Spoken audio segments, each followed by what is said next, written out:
At 6:23 a.m. on October 14, 1942, Private Daniel Hutchins lay motionless in dense undergrowth, 80 feet from a fallen log on Guadalcanal's jungle perimeter, his hands gripping 50 feet of hemp rope that stretched through the vegetation to a Springfield rifle propped against that log. The morning air hung thick with humidity. Insects buzzed in rhythmic waves. Distant artillery rumbled somewhere beyond the Lunga River. Hutchins' breathing was controlled, measured. His finger traced the rope's rough fibers. One sharp pull. The Springfield fired.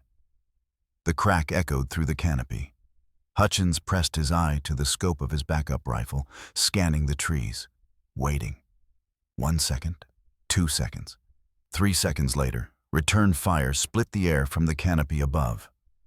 A muzzle flash bloomed 80 yards out, 11 o'clock high, visible for maybe half a second.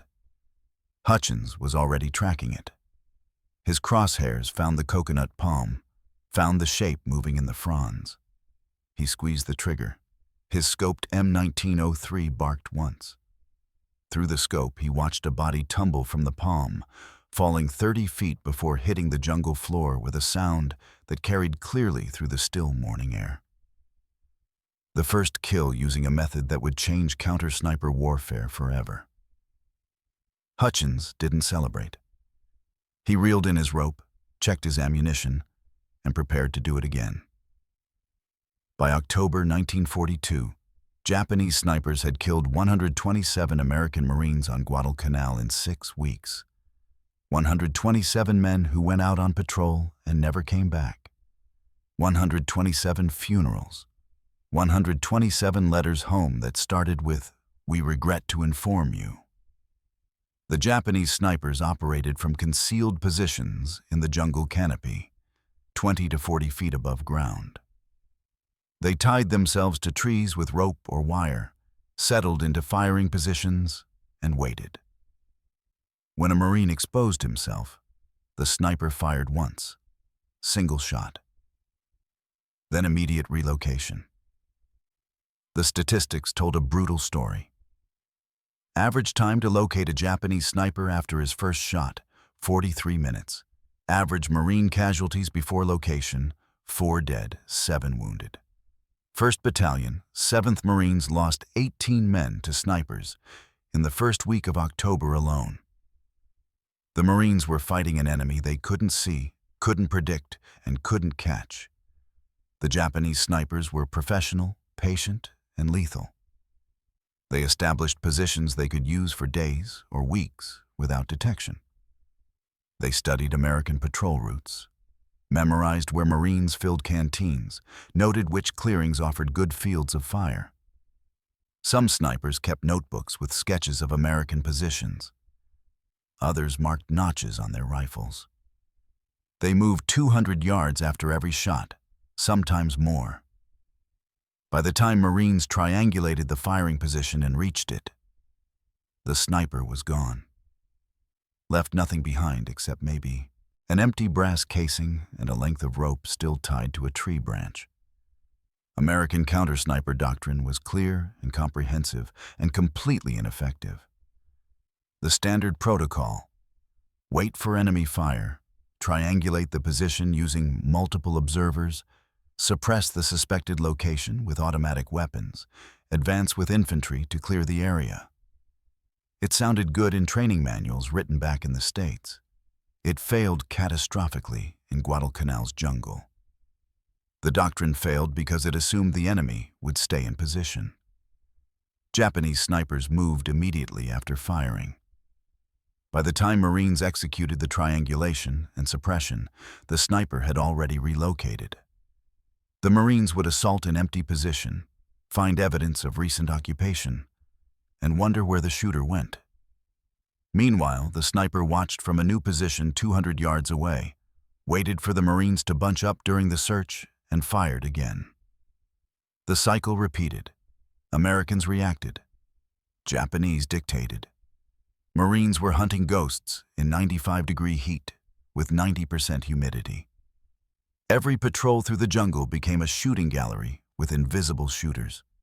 Men died filling canteens, died crossing clearings, died while pausing to check maps. The Japanese snipers didn't need to kill everyone. They just needed to kill enough to make every Marine understand that any moment might be his last. Corporal James Mitchell from Seattle, 19 years old, was shot through the head while filling his canteen from a stream. His squad was on patrol near the Lunga River. Mitchell knelt at the water's edge. The bullet came from somewhere above and behind. He died instantly. His squad fired 400 rounds into the canopy. Hit nothing, found nothing. Carried Mitchell's body back to the perimeter. Private Robert Chen from San Francisco, 22 years old, was killed carrying ammunition to a forward position. He was walking through undergrowth, following a trail his squad had used a dozen times before. Single shot. Chen dropped. The round had come from directly above. The sniper had been positioned in a tree overlooking the trail, waiting. Chen's squad couldn't even return fire effectively because they couldn't determine which of the 50 trees around them held the shooter. Lieutenant David Morrison from Boston, 24 years old, was shot while directing his squad through a defensive maneuver. He was pointing toward a position he wanted his men to occupy when the round hit him in the back. The shot came from behind American lines. The Japanese sniper had infiltrated during the night, positioned himself in a tree 200 yards inside the Marine perimeter, and waited for a high-value target. Morrison died instantly. His squad spent 2 hours searching for the sniper, found nothing, tightened perimeter security, and wondered how many other Japanese snipers were already inside their lines. PFC Thomas Parker from rural Georgia, 20 years old, was shot in the back while advancing through undergrowth during a patrol. His squad was moving through dense jungle when the shot came. Parker fell forward, dead before his body stopped moving. The shot had come from behind the squad's direction of travel. The Japanese sniper had let the entire patrol pass his position, then shot the last man. Classic ambush predator behavior. By the time Parker's squad reacted, the sniper was already climbing down from his perch and moving deeper into the jungle. Each death followed the same pattern. Single shot. No warning. Sniper vanished. The Marines couldn't adapt because they couldn't find the enemy. Can't develop tactics against an opponent who controls every engagement. Can't train men to counter a threat they can't see. On October 8th, Command issued a directive: avoid the jungle when possible. Stay in cleared areas. Move in large groups. Minimize exposure. The directive might as well have said, surrender. Avoiding the jungle meant surrendering Henderson Field's perimeter to enemy infiltration. Meant Japanese forces could move freely at night, probe defenses, establish forward positions. Meant adopting a defensive posture instead of offensive operations. Every Marine on Guadalcanal knew the truth. Avoiding the jungle meant losing Guadalcanal. You can't hold an island by hiding from it. Private Daniel Hutchins was 21 years old when he arrived on Guadalcanal. He came from outside Broken Bow, Nebraska, population 3,400. His family owned 640 acres of corn, wheat, and cattle. Before the war, Hutchins' occupation was hunting coyotes that killed his family's livestock. That background would save more American lives than anyone could have predicted in September 1942. Hutchins started hunting coyotes at age 14 when they killed 12 calves in 1 month. His father handed him a Springfield rifle and 50 rounds and told him to solve the problem. Hutchins' first year, 0 kills, lost 8 more calves. The problem wasn't his shooting. He could hit targets at the range. The problem was finding targets. Coyotes killed at night and disappeared by morning. They left tracks, left evidence. But by the time Hutchins found the kill site, the coyotes were miles away. So Hutchins learned patience, learned to think like the predator instead of the prey. stopped chasing coyotes and started understanding them. Studied their patterns, their preferred terrain, their hunting times. Learned that coyotes follow routines, return to successful hunting grounds, can't resist certain triggers. By age 17, Hutchins had eliminated 47 coyotes over 3 years. His method? Become the bait. Set up decoy situations. Wait in concealment. Let the coyotes think they were hunting him while he hunted them. The technique worked because predators follow instinct. Show them vulnerable prey, they attack. Make them commit, you kill them. Hutchins arrived on Guadalcanal, September 12, 1942. He was a private in 1st Battalion, 7th Marines, assigned to 3rd Platoon, Able Company.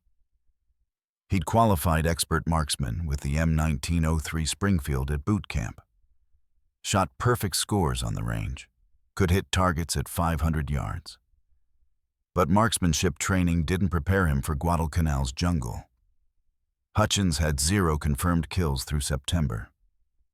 Not because he couldn't shoot, because he never saw targets.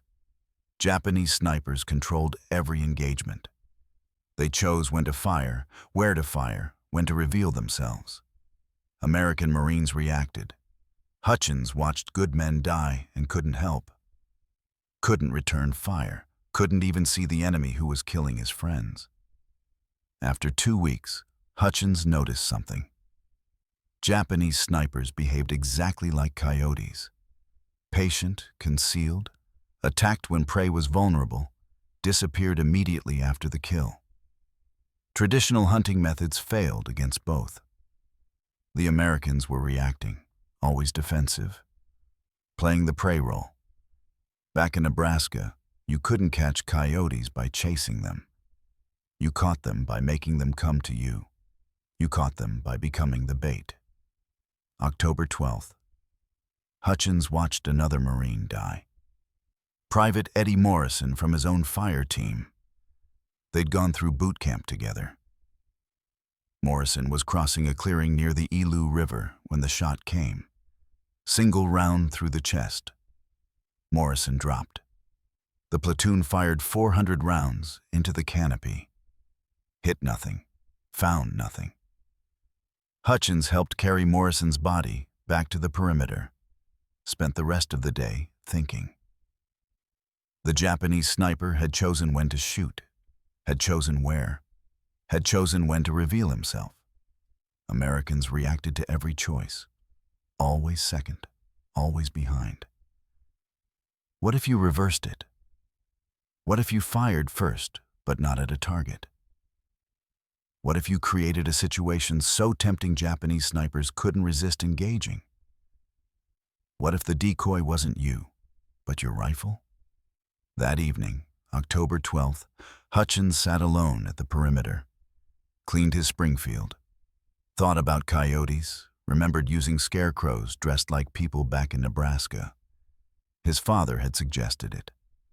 Dress up a scarecrow in work clothes, prop it in the pasture, make it look like a person. Coyotes would circle the decoy, try to understand what they were seeing, expose themselves. Hutchins would be waiting in concealment. The coyotes came to him.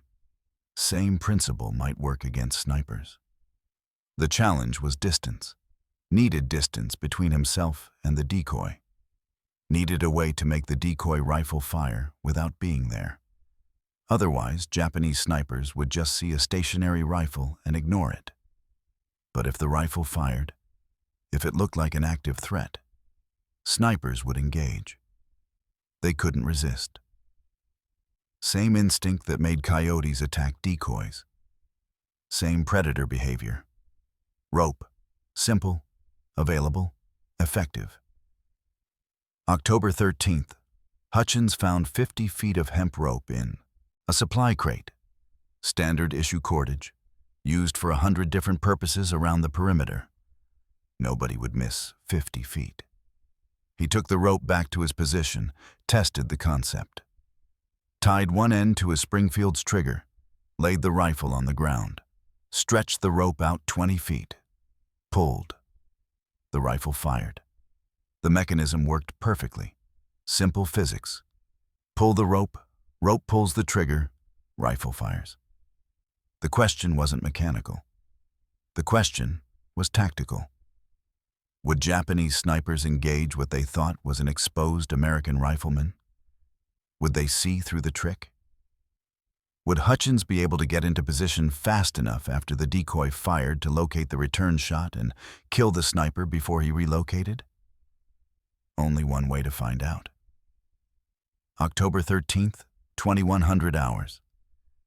Hutchins told no one about his plan. If it worked, he'd report it. If it failed, no need to look foolish. He checked his equipment methodically.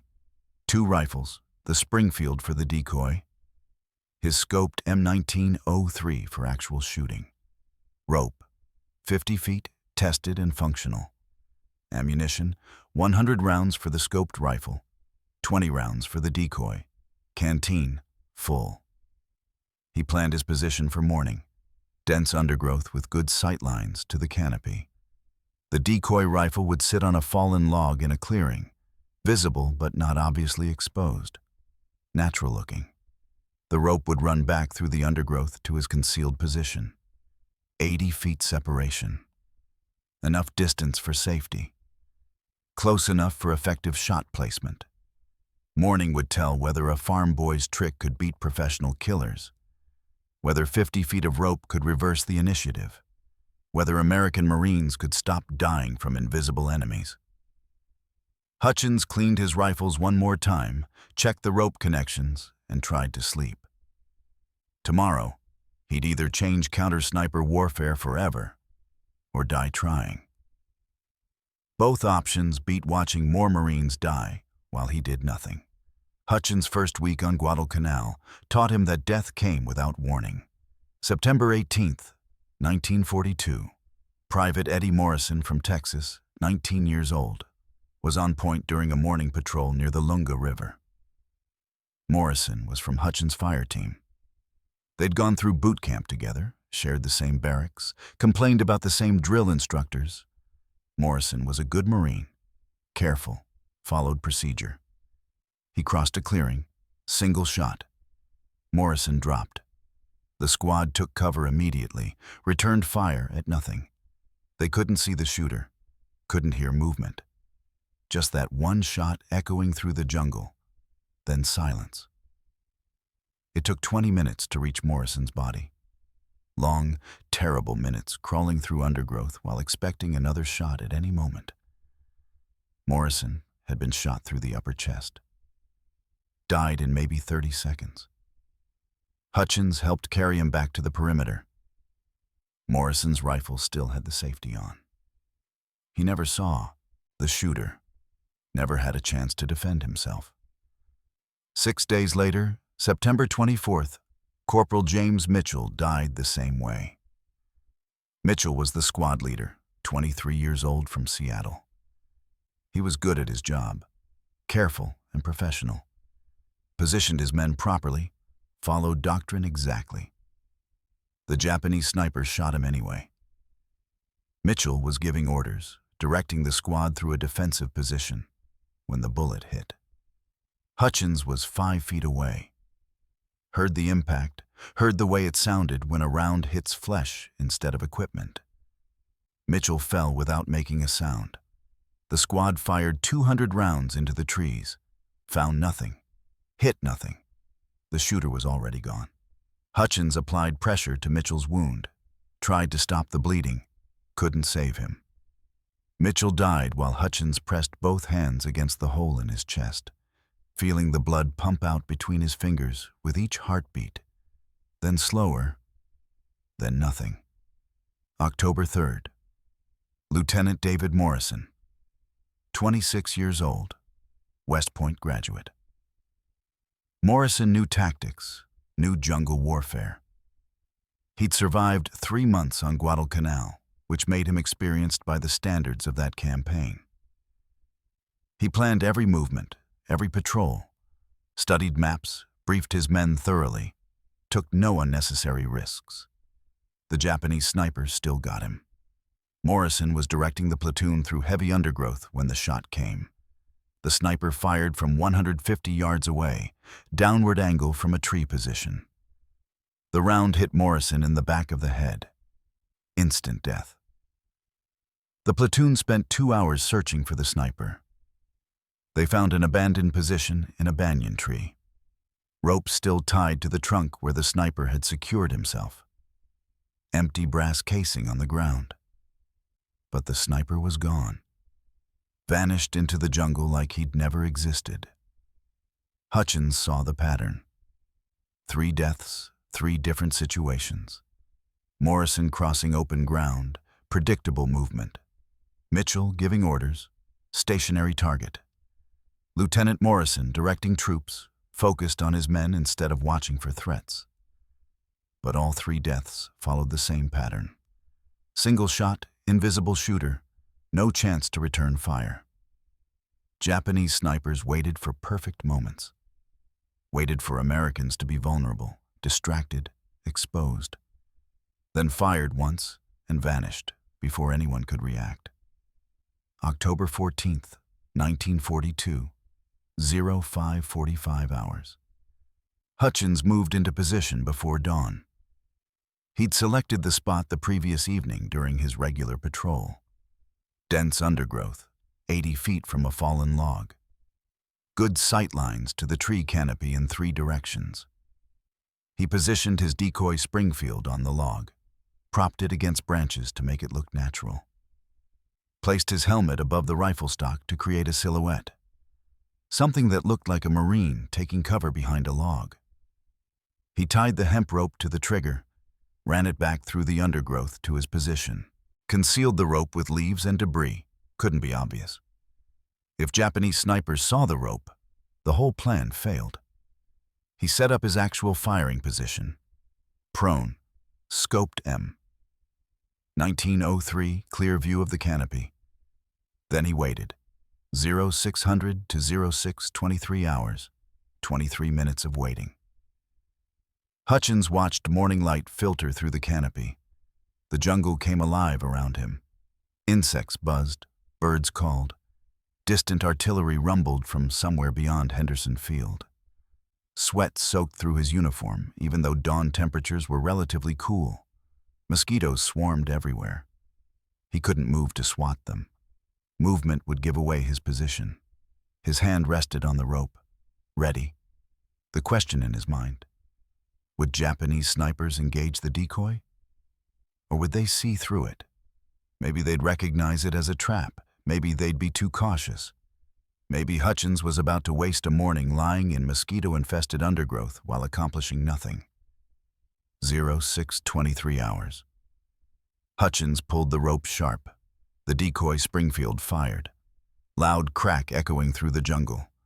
He watched through his scope, scanning the canopy for movement. 5 seconds passed. Nothing. 10 seconds. Still nothing. Maybe it wouldn't work. Maybe Japanese snipers were too smart, too professional to fall for something this simple.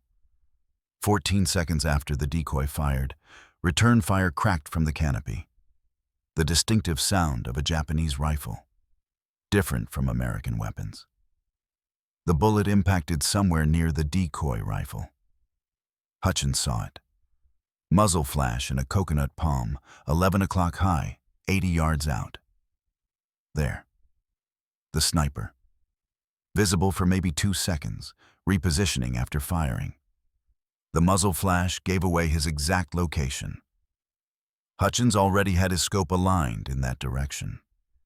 Controlled his breathing, squeezed the trigger. His scoped M1903 fired. Through the scope he saw the impact, saw the body falling. The Japanese sniper dropped 30 feet from the palm, hit the ground with a sound Hutchins heard clearly even at 80 yards. Dead before he landed. Hutchins waited 5 minutes, watched for movement from the fallen sniper, watched for additional shots from other positions. Nothing. No movement, no shots. He reeled in his rope carefully. The decoy rifle was intact. He moved through the undergrowth toward the body, moving slowly, weapon ready in case this was somehow a trick. Japanese soldier, mid-30s, rifle still in his hands. Type 38 Arisaka with a scope. Rope tied around the sniper's waist. He'd secured himself to the tree the same way American instructions recommended. Professional technique. Ammunition pouches held 40 rounds. The sniper also carried a small notebook with pencil sketches inside. American positions, patrol routes, landmarks. This sniper had been watching Marines for days, maybe weeks, learning their patterns, choosing his targets. Hutchins took the notebook, left the body, returned to his position. 0704 hours, 41 minutes after the first test. Hutchins repositioned his decoy rifle. Different log, 50 yards from the original position. Couldn't use the same location twice. Japanese snipers would learn. He ran the rope back to a new concealed spot. Different angle, different sight lines. Pulled the rope. The decoy fired.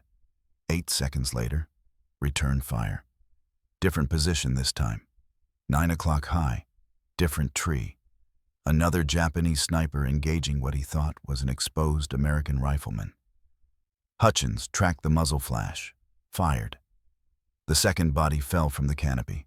2 kills in 41 minutes. The rope system worked. The psychology was simple once you understood predators. Japanese snipers were trained to engage targets of opportunity, trained to fire at exposed Americans. That training became instinct. An American firing from a predictable position was irresistible. The decoy rifle represented everything Japanese snipers hunted. Exposed position, predictable location, apparent carelessness. Professional snipers couldn't resist because their training told them to engage. Hutchins understood this because he'd spent years hunting coyotes. Coyotes back in Nebraska attacked decoys because instinct overrode caution. Show a coyote something that looks like prey, the coyote investigates. Show it something that looks like wounded prey, the coyote attacks. Japanese snipers operated the same way. See target, evaluate threat, engage if conditions are favorable. The evaluation happened in seconds. Was the target real? Did it represent a threat? Could the sniper fire and relocate before Americans responded? The answers appeared to be yes, yes, and yes. So they fired. The rope system bypassed the Japanese tactical advantage. For weeks, Japanese snipers had controlled the initiative.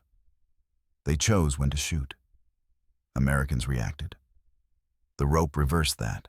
Now Americans were forcing Japanese snipers to react, forcing them to reveal their positions first. The initiative shifted. Technical elements mattered. Rope length, 50 to 80 feet, was ideal. Too short meant not enough safety distance. If the rope was only 20 feet long, Hutchins would be too close to the decoy. Japanese snipers might see him. Too long, and the rope became visible, harder to conceal. 80 feet provided good separation while keeping the rope manageable. Decoy rifle positioning had to look natural. Leaned against a log like a Marine taking cover. Helmet positioned above the rifle stock to create a silhouette. If the setup looked staged, Japanese snipers wouldn't engage. Hutchins' actual position required dense concealment with clear sight lines to the canopy. After the decoy fired, he had 2 to 5 seconds before Japanese snipers returned fire. That was his window. Locate the muzzle flash. Acquire the target. Fire. It required speed, accuracy, and nerve. Miss that window, the sniper relocated and vanished. 0830 hours. Hutchins reported to Staff Sergeant Frank Murphy, 3rd Platoon. Murphy was from Chicago, had been on Guadalcanal for 3 months. He'd lost 8 men to snipers. Hutchins explained what he'd done. 2 Japanese snipers dead using a rope decoy system. Murphy's response was direct. Show me. 0900 hours. Murphy accompanied Hutchins to the perimeter. Hutchins set up the decoy rifle, ran the rope back to a concealed position. Murphy watched from 20 feet away, staying low, staying quiet. Hutchins pulled the rope. The decoy fired. 12 seconds later, returned fire from the canopy. Hutchins located the flash, fired. The third Japanese sniper fell. Murphy stared at the body for 10 seconds. Then he asked, "How many times have you done this?" Hutchins replied, "3 now." Murphy said, "We need to tell the lieutenant." 1100 hours. Lieutenant Thomas Bradford commanded 3rd Platoon. Bradford was skeptical.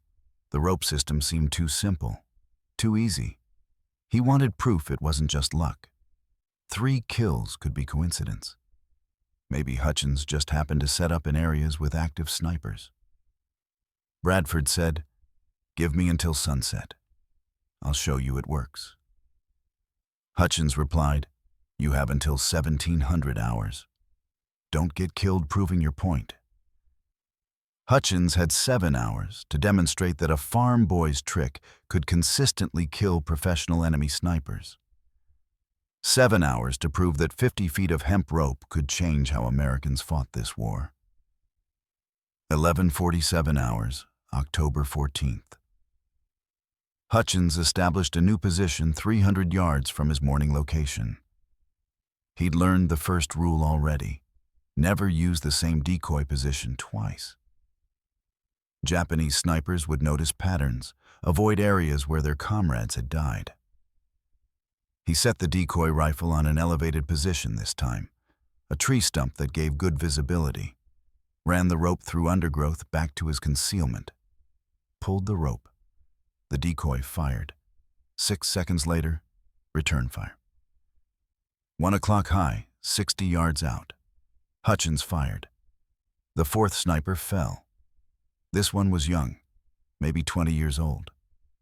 Carried a Type 38 rifle with no scope, just iron sights. 60-yard shot with iron sights through jungle canopies showed impressive accuracy.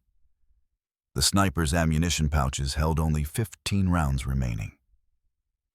He'd been active for days, burning through his supply. Not anymore. 18 hours. Hutchins relocated 400 yards north, near the Lunga River. He positioned the decoy on the riverbank, deliberately exposed. Perfect bait. This was a water source where Marines filled their canteens regularly. Japanese snipers watched water sources, waited for Americans to become vulnerable while kneeling at the water's edge. The decoy fired. 4 seconds. Returned fire from 10 o'clock high, 90 yards out. Hutchins tracked the muzzle flash, fired. The 5th body fell. This sniper was older, experienced. He carried a notebook with detailed sketches of American positions, patrol routes, defensive emplacements. The notebook had marks where he'd recorded successful shots. 7 marks. 7 Marines dead from this one sniper. Hutchins put the notebook in his pocket. The killing stopped at 7, 14:25 to 15:02 hours. Same location, different decoy positions. Hutchins was learning that Japanese snipers often worked in pairs, covering overlapping sectors. The first sniper engaged from 2 o'clock high. Hutchins killed him. 8 minutes later, return fire came from a different tree. Second sniper, different angle. Hutchins killed him too. Both fell within 40 minutes. 7 kills by mid-afternoon. Hutchins refined his pattern as he worked. Move 200 to 400 yards between setups. Vary the timing. Sometimes pull the rope immediately after positioning the decoy. Sometimes wait 10 minutes. Watch for multiple snipers. If one engages, wait to see if others reveal themselves. Keep the decoy rifle visible, but not obviously staged. Natural positioning was key to drawing fire. Between kills, reposition, hydrate, prepare the next setup. Methodical. Professional. Like hunting coyotes, except these predators shot back. 1700 hours. Hutchins reported to Lieutenant Bradford. 7 Japanese snipers confirmed dead in one day. All killed using the rope pull decoy system. 0 American casualties during Hutchins' operation. The previous day, 3 Marines had died to snipers. Today, none. Bradford's response was direct. Continue tomorrow. I'm sending Corporal Williams to observe. Word was spreading through the battalion. Other Marines asked questions. What was Hutchins doing out there? How was he finding Japanese snipers that nobody else could locate? Hutchins said little. Actions proved the method better than words. October 15th. Corporal James Williams joined Hutchins at 0615 hours. Williams was a scout sniper with 3rd Platoon, 6 kills credited, experienced marksman. Bradford had sent him to verify Hutchins' method. Williams was skeptical. The decoy system seemed too simple, too easy. Professional snipers shouldn't fall for something that obvious. Hutchins set up the decoy. Williams positioned himself 30 feet away, observing. The decoy fired. 9 seconds later, returned fire from the canopy. Hutchins killed the 8th sniper. Williams said, "Do it again." 0647 hours. New position. Decoy fired. 7 seconds. Returned fire from a different tree. Hutchins killed the 9th sniper. Williams stared at the body for a moment, then said, "I need rope." Williams set up a second decoy position 200 yards from Hutchins. They coordinated their pulls, alternating shots. The effect confused Japanese snipers. They were hearing rifle fire from multiple positions, couldn't determine which were real threats and which were decoys. Between 0730 and 1200 hours, Hutchins killed 3 more snipers. Williams killed 2. Combined total, 5 dead Japanese snipers in 4 hours. The system worked even better with multiple operators. By October 15th evening, 6 Marines were using the rope pull system. Each Marine was assigned a sector around the perimeter. They coordinated timing to maximize confusion among Japanese snipers. October 15th total. 13 Japanese snipers killed. October 16th total. 11 killed. October 17th total. 9 killed. 0 American casualties from snipers during these 3 days. The math was brutal and simple. 48 hours earlier, Marines were dying daily. Now, Japanese snipers were dying instead. But the Japanese were adapting. By October 17th, Japanese snipers were becoming cautious. They took longer to engage the decoys, 15 to 20 seconds instead of 5 to 10. Some snipers weren't engaging at all. They watched the decoys, looking for rope, looking for the trick. Professional snipers learning from their dead comrades' mistakes. Hutchins adapted in response. He used longer wait times between rope pulls. Sometimes he pulled the rope, waited 5 minutes, pulled again. Simulated an American staying in position, firing multiple shots at targets. Made the decoy behavior seem more realistic. Japanese snipers eventually engaged because they couldn't resist. When they did, Hutchins killed them. The psychological war was shifting. Japanese snipers were losing confidence. Every shot they took risked exposure. Americans were no longer predictable targets. The hunters were becoming the hunted. Radio intercepts on October 17th captured Japanese command warning their snipers. American tactics changing. Exercise extreme caution. But caution meant not engaging. Not engaging meant losing tactical effectiveness.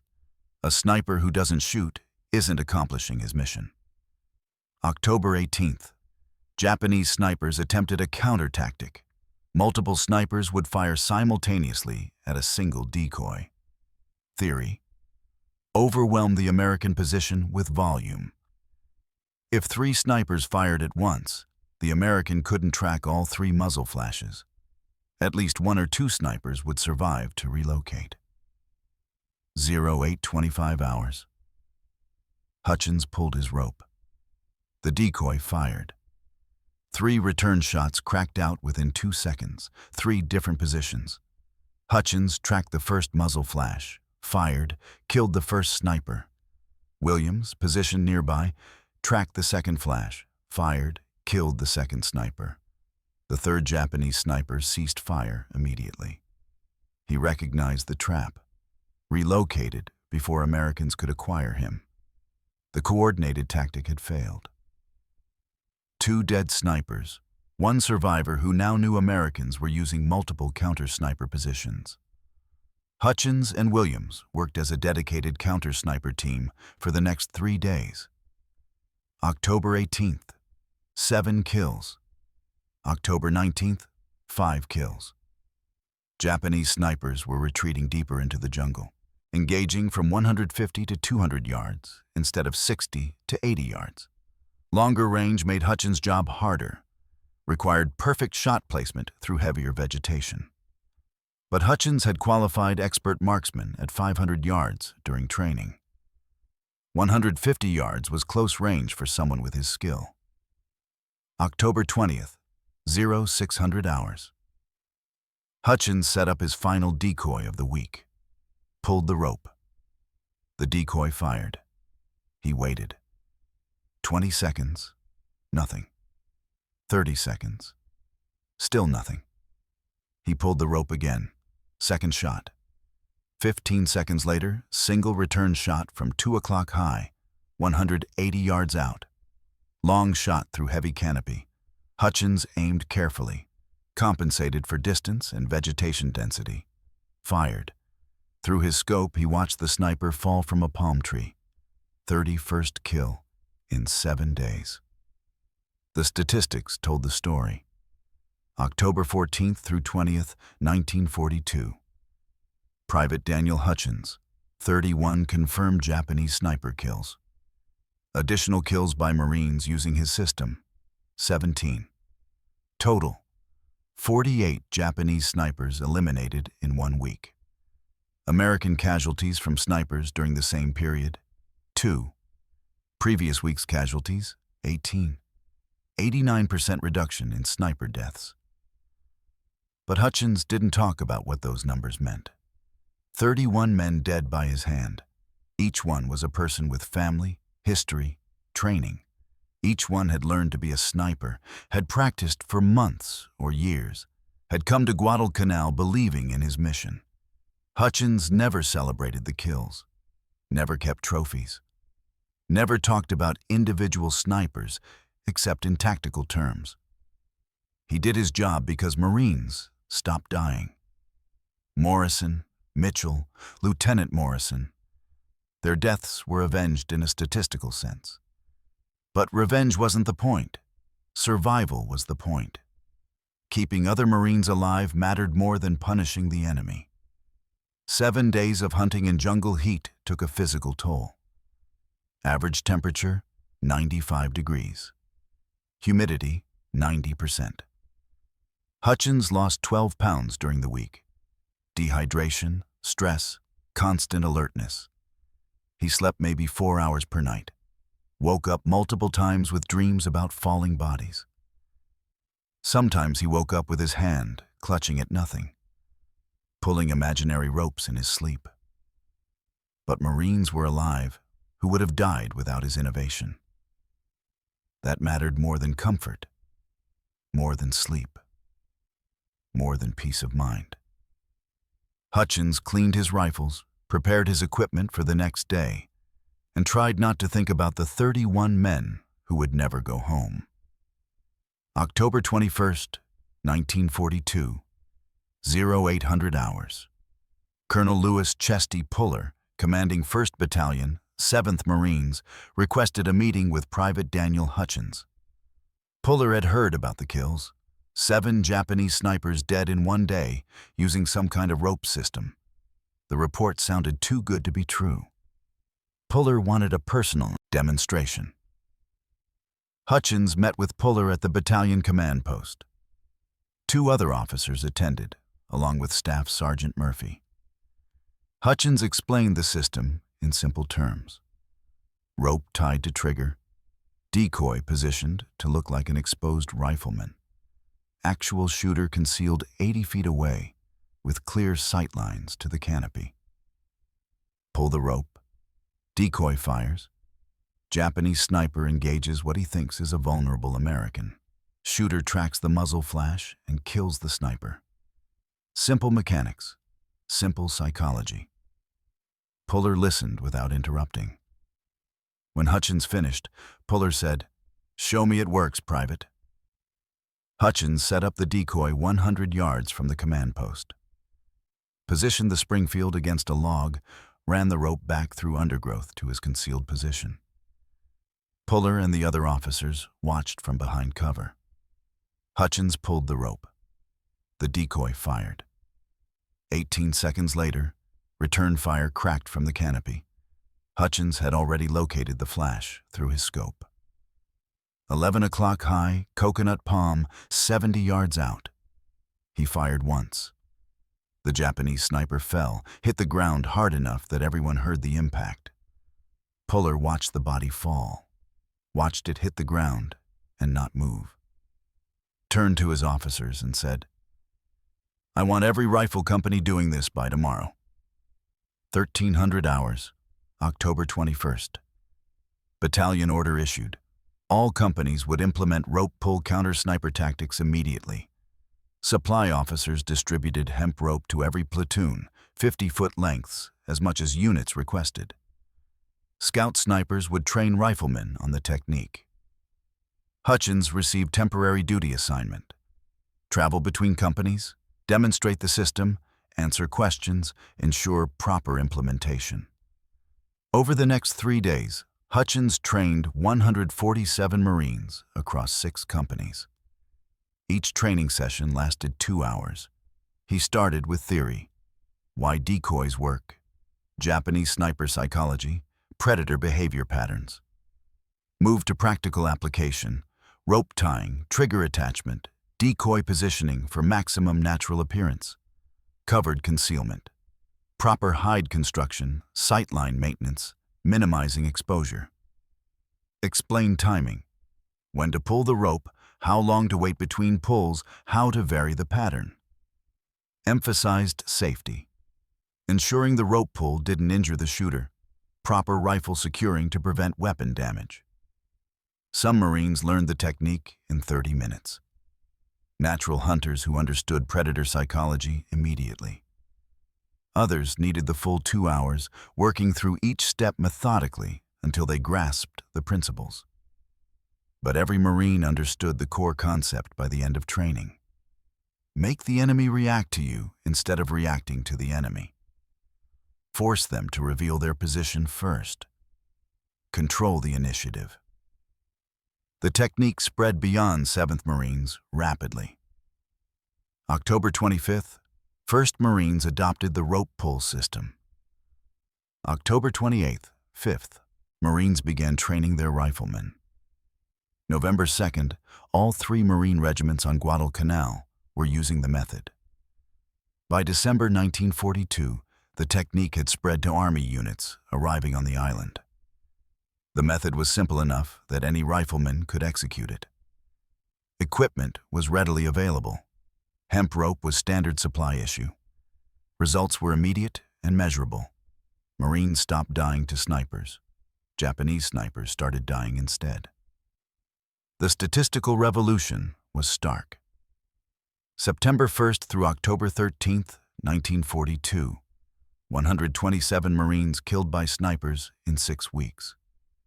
October 14th through November 30th, 1942, 23 Marines killed by snipers in 7 weeks.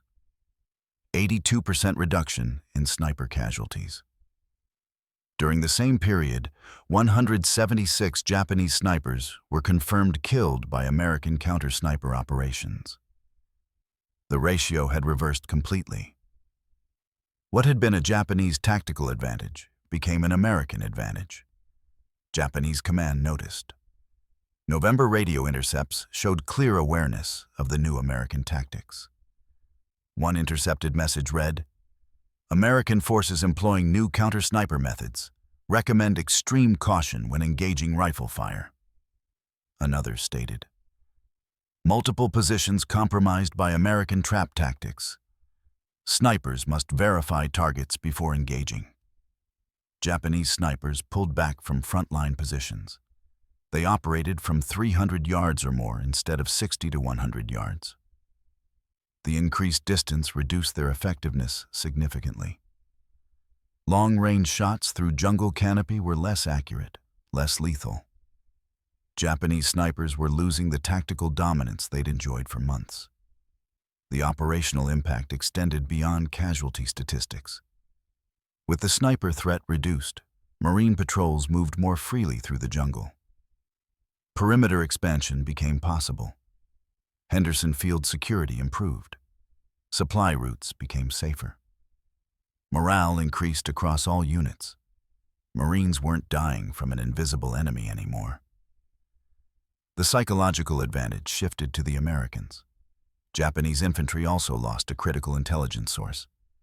Snipers had been reporting American positions, patrol routes, defensive weaknesses. With Japanese snipers pushed back or eliminated, that intelligence flow stopped. Japanese tactical planning suffered accordingly. December 1942, the Marine Corps issued formal counter-sniper guidance. The document included the rope pull decoy system as an approved technique, officially designated the Hutchins method in all documentation. The method was recommended for all jungle warfare environments. Training was incorporated into Scout Sniper schools stateside. By March 1943, the technique was being taught at Camp Lejeune and Camp Pendleton. The method spread to other Pacific theaters: New Georgia, Bougainville, Tarawa, Saipan. Every Marine deploying to jungle environments learned Hutchins' rope pull system. Marines developed variations as the technique evolved. Some used wire instead of rope because it made a quieter pull and was less visible. Some added a helmet with camouflage netting to the decoy rifle to create a better silhouette. Some coordinated 3 or 4 decoys simultaneously to overwhelm Japanese response capacity. Innovation continued beyond Hutchins' original design. But the core principle remained unchanged.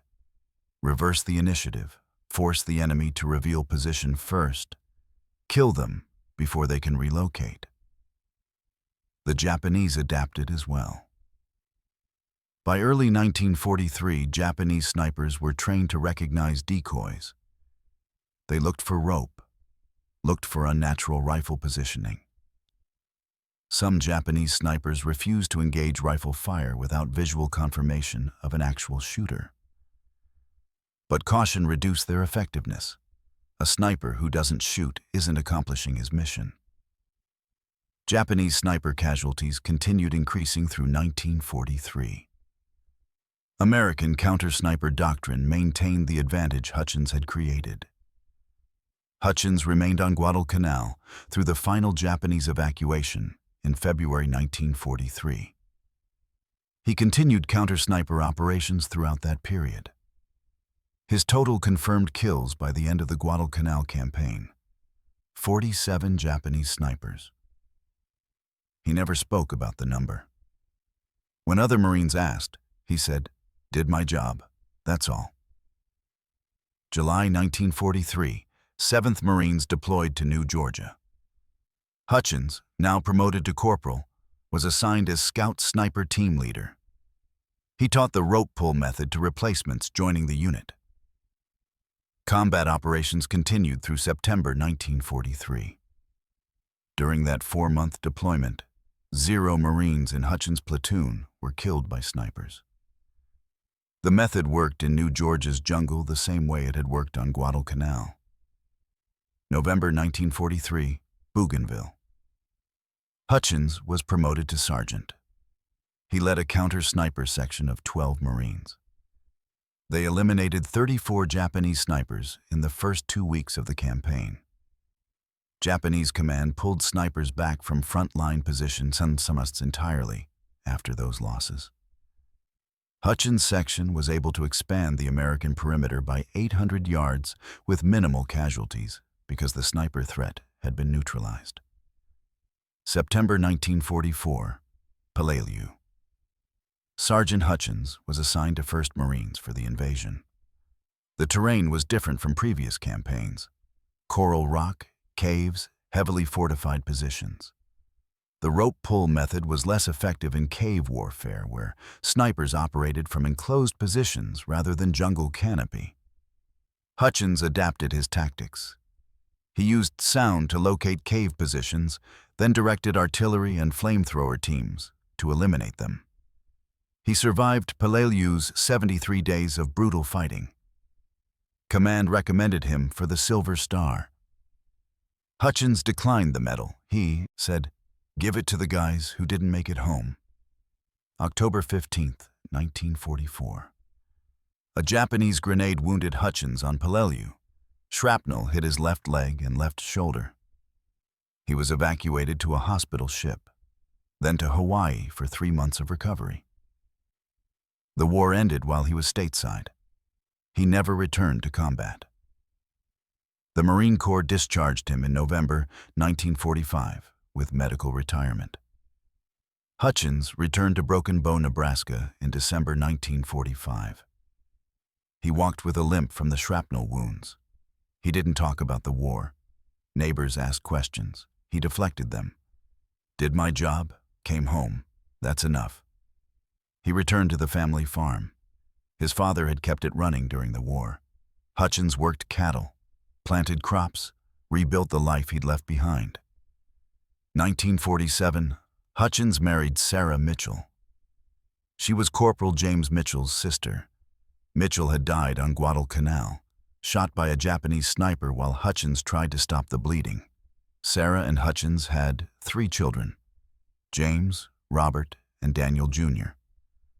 Hutchins taught all 3 to shoot, taught them to respect weapons, to understand trajectory and windage, to hit targets at distance.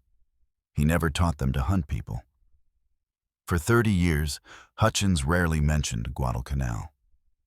He didn't attend reunions, didn't join veteran organizations. When pressed about the war, he said, "Some things you do, then move on." His children didn't know about the 31 snipers he'd killed in 7 days until they were adults. They didn't know their father had changed counter-sniper doctrine for the entire United States military. They knew him as a farmer who walked with a limp and didn't talk about the past. 1976. A military historian researching Guadalcanal counter-sniper operations found references to the Hutchins method in Marine Corps documents. He tracked Hutchins to Nebraska, interviewed him over 3 days. Hutchins finally told the story in detail. The rope, the decoys, the 7 days in October 1942, when everything changed. The historian asked, "Do you regret it?" Hutchins thought for a moment, then replied, "I regret that it was necessary. I don't regret doing it. Marines lived who would have died." 1984. The Marine Corps invited Hutchins to Camp Pendleton. The Scout Sniper School wanted to honor him. Hutchins attended, his first time back among Marines in 39 years. They showed him modern counter-sniper training. They were still teaching the rope-pull decoy method, called it the Hutchins decoy in official training manuals. Hutchins watched young Marines practice his technique, watched instructors explain the psychology of predator behavior and initiative reversal. Afterwards, he spoke to the chief instructor privately. "Teach them to come home," Hutchins said. "That's what matters." Daniel Hutchins died April 3, 2003, age 82. He was buried in Broken Bow Cemetery, Nebraska. Military funeral, Marine Honor Guard. 47 confirmed kills during World War II. But that wasn't the number that mattered to anyone who understood what he'd accomplished. A Marine Corps historical analysis conducted in 1995 estimated that the rope pull counter-sniper method saved approximately 400 American lives. The technique was used throughout the Pacific War. Guadalcanal, New Georgia, Bougainville, Tarawa, Saipan, Iwo Jima, Okinawa. Army units adopted it in both Pacific and European theaters. British forces used a variation in Burma. During the Korean War, the technique was taught to all infantry units. In Vietnam, the method evolved further, with electronic triggers replacing rope. In the modern era, decoy tactics remain standard counter-sniper doctrine across all military branches. What Hutchins proved was simple. Innovation doesn't require rank or authority. Effective solutions come from understanding the problem at its fundamental level. A farm boy who hunted coyotes understood sniper psychology better than trained officers because he'd been hunting patient predators since age 14. He knew how predators think, how they react, what triggers they can't resist. He applied that knowledge against human predators and changed warfare. Hutchins' core insight endures in modern military doctrine. Reverse the initiative. Force your enemy to react to you instead of reacting to your enemy. Create situations where the enemy must expose themselves to accomplish their mission. This principle applies not just to counter-sniper operations, but to all tactical situations. The side that controls initiative controls the engagement. 50 feet of rope proved that principle in October 1942. Hutchins never sought recognition, never wrote a book, never gave interviews beyond the one with the military historian in 1976. He returned to his farm, raised his family, lived quietly. Like thousands of World War II veterans who did extraordinary things, then went home and resumed normal lives. The war asked them to be more than they thought possible. They answered, did what needed doing, then moved on. Hutchins was one of them. In 1997, a Marine Corps Scout sniper instructor contacted Hutchins by phone, asked for advice. What should he tell young Marines learning counter-sniper tactics? Hutchins replied, tell them every technique, every tactic, every method has one purpose. Get your Marines home alive. If it accomplishes that, it works. If it doesn't, find something else. The mission matters, but the men matter more. If this story connected with you, take a moment to hit that like button. Every like helps us share more forgotten stories from the Second World War. Stories about ordinary people who did extraordinary things when their country needed them. Subscribe to this channel and turn on notifications. We're dedicated to rescuing these stories from dusty archives, from fading memories, from the silence that too often follows sacrifice. Each week, we bring you another story that deserves to be remembered. Drop a comment below telling us where you're watching from. Are you in Nebraska, where Hutchins returned after the war? Tokyo, where some of those Japanese snipers came from? Maybe you're watching from Guadalcanal itself. Our community stretches across the world. You're part of keeping these memories alive. If someone in your family served, tell us about them in the comments. Every veteran's story matters. Every act of courage deserves remembrance. Thank you for watching. Thank you for making sure Private Daniel Hutchins and the 31 days in October 1942 don't disappear into forgotten history. These men gave everything. The least we can do is remember their names.